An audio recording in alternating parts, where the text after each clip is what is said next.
Good morning. Good morning, namaskar. We are in Asturias during a 3-day stem cell process with Swami Bhai, and today we have Shivani with us.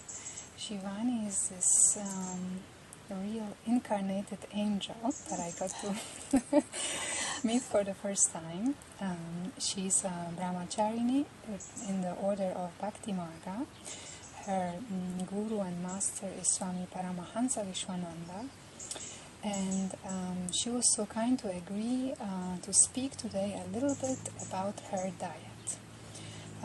The reason we are both here is because we like to produce our own stem cells. I have failed in the process. After 40 hours I broke my fast, but Shivani here has been nourished for many years now, mainly by the grace of God and her guru, but also she's been on a liquid diet. So the reason I invited her today is so she can share a little bit about her story, how did it happen, and how does she feel. I don't even know, how do you call a person who is only on a liquid diet? Maybe you can enlighten us. Thank you for inviting me, Vivi. Thank you for inviting.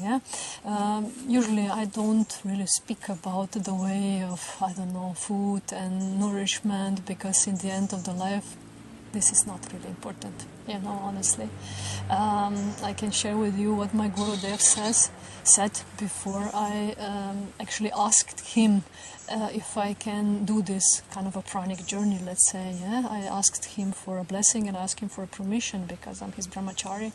And he said, he was actually yelling at me in front of everybody. And he said, it doesn't matter if you eat or not. The only thing that matters is what you carry in your heart. If you don't have love in your heart for yourself and for others, it's completely irrelevant if you eat or not. So I was a little bit, humbled before starting this journey, and but it's good, because this is, as he said, it's not important at all. For me, it's a natural state. I would say it's a natural way of living now after 6 years almost, and what mainly helped me, or let's say helped me to do this kind of a switch was His grace, of course. This is God's grace. You can't force these kind of things. You can fast, you can prepare yourself, and as you mentioned that you in a way failed in the stem cells that you like sustained for the 40 hours and then failed. This is only experiences, and for myself I also never say I'm not gonna eat ever. I just don't bother myself with that, It helps me for my body. It helps me to be very, very active, even more than I was before.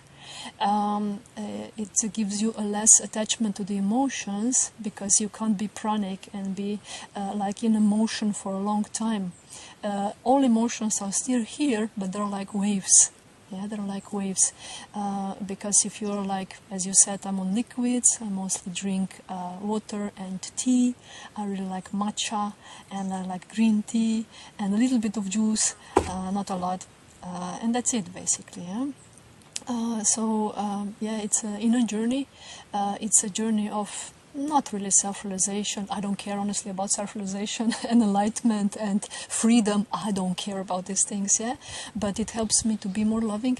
It helps me to have more time to serve others, and when you're not really occupied in your mind, in your consciousness all the time with food and what you're gonna eat, where you're gonna buy, how you're gonna eat, and then you have sometimes, especially if you go to other countries, you have digestion problems. Oh, this is a burden, For me it was a burden. That's why I asked my Gurudev if I can do it. And it's a, let's say, a tool, a helping tool on the path of love and devotion, Thank you. Thank you. And I remember when I asked you, because you mentioned how active you were, that you are leading a Bhakti Marga center in your country. You also have a yoga studio. And I say, where do you get the energy from? And you told me, you shared with me that it is Atma Kriya Yoga that continues to sustain you and to help you. Can you explain to us what is Atma Kriya Yoga? Yes, thank you for this question. I was, for 20 years before I met my Gurudev, I was in the Shaiva tradition. I was following a path of restraint, path of renunciation, path of meditation, path of pranayamas, asanas. I was practicing quite a lot. And I was doing, fasting was a regular, like regularly twice a week, let's say. I was doing only liquids and some nuts sometimes. So let's say, but I never wanted to stop eating. This was not at all my wish in life or goal in life, not at all. But then when I met my master, my Gurudev, Paramahamsa Vishwananda, I initiated very soon into Atma Kriya Yoga, which is the yoga of devotion and the yoga of divine love. Yeah, it opens everything that you practice in Atma Kriya Yoga, opens your heart to feel more divine love, to melt the how do you say, the burdens, to melt the pain, to melt all the attachments that you carry within your heart. It helps you to just melt it, and that this light and authenticity of your soul can shine through you. Yeah, so it looks like this was the journey of my journey, that it very naturally happened. I did only pranic process once, and it very naturally happened that I just wasn't hungry anymore. Yeah, and of course this is the grace of my Gurudev. Yeah, it's not my effort and my goal. Thank you. And another question that I had for you today was, if you were so kind and willing to explain to people what is a pranic process, because I know that you are a host of Swami Bhai as well, and he is this teacher who's teaching the path of prana. I don't even know if that's the right way to share this. Yes. And there is a 3 and 11 day process.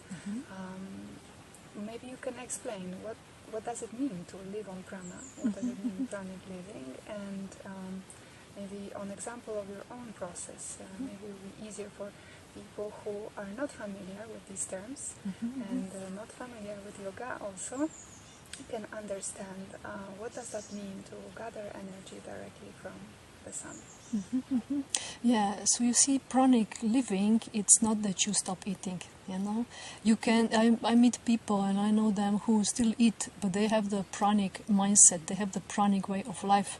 Yeah, so yeah, these are the categories. If you're gonna Google a little bit, there are like Breatharians, level 1, level 2, level 3. I don't care about this, honestly. But having a pranic mindset, having a pranic state inside, means that you're constantly connected to divine. Yeah, that you're constantly living in the divine consciousness. Yeah, and again, as I said, some people that are pranic, and I don't judge everyone, but you can not eat. But so what? You know, you haven't transformed your inner reality, let's say. So Swami Bhai, if you mentioned him, yes, we've been collaborating now for 3 years.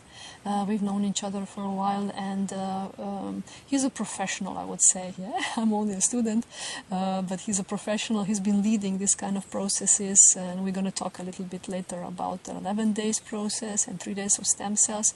He's been leading this, and also pranayama school. He has 2 years of pranayama school, and he's been leading this for almost 20 years now. You know, he's traveling all around the world, and in all countries he's giving these retreats, these processes for people to, how do you say, go within, yeah, or reduce the activities, calm down, take a date with yourself, yeah, go on a date with yourself, and just go within. Yeah, so basically when you are on his any kind of retreats, you can do any kind of spiritual practice, sadhana, that is close to you. You know, he's not like forcing some kind of his own practices. That's why we're also collaborating with Bhakti Marga organization, so that we are free to do our own spiritual practice, and he encourages this, he allows it to, and yeah, basically it's very nice to collaborate. Yeah. So about the 3 days process and 11 days, these are two completely different programs that he offers. 3 day stem cells is a process of drinking drink water for 3 days in a very specific way, the specific quantity, but however this is only the accompanying the process, yeah, the program. The main, as we said, is we are living a very, very busy life, and we have many, many activities every day, and 3 days, yeah, well, everybody actually can take 3 days, 2 weeks, okay, not many, but 3 days you can take it, and just to experience this kind of a little bit more calm state within yourself, yeah. And the water, drinking water in this specific way, of course, has a very, very health-wise benefits, because it activates the stem cells within your body, and it helps you to overcome many, many diseases, actually. I can tell you from my experience, I'm healthy, but I've seen people in Bhakti Marga who have very, very hard health issues and who were struggling for many, many years with health problems. But we are doing now regularly online. Every month we're doing stem cells. We have a group and we join online and we encourage each other, and these people are doing stem cells regularly now, every month.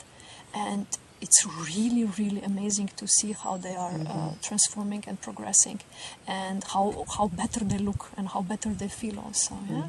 You see, whereas on the other hand, the 11 days process, this is a little bit more inner journey. This is a little bit more serious, I would say, and it includes a few days drinking of water, juices, and dry fasting. Yeah, but people say dry fasting. Everybody can do it, don't worry. Yeah? Once you're on the shelter of Swami Bhai and the group, it's actually very easy. Yeah? But you see, this program is very transformative. Yeah? It goes much, much deeper, and everybody, when they finish it, they come different out. Yeah? It's something, it just falls off.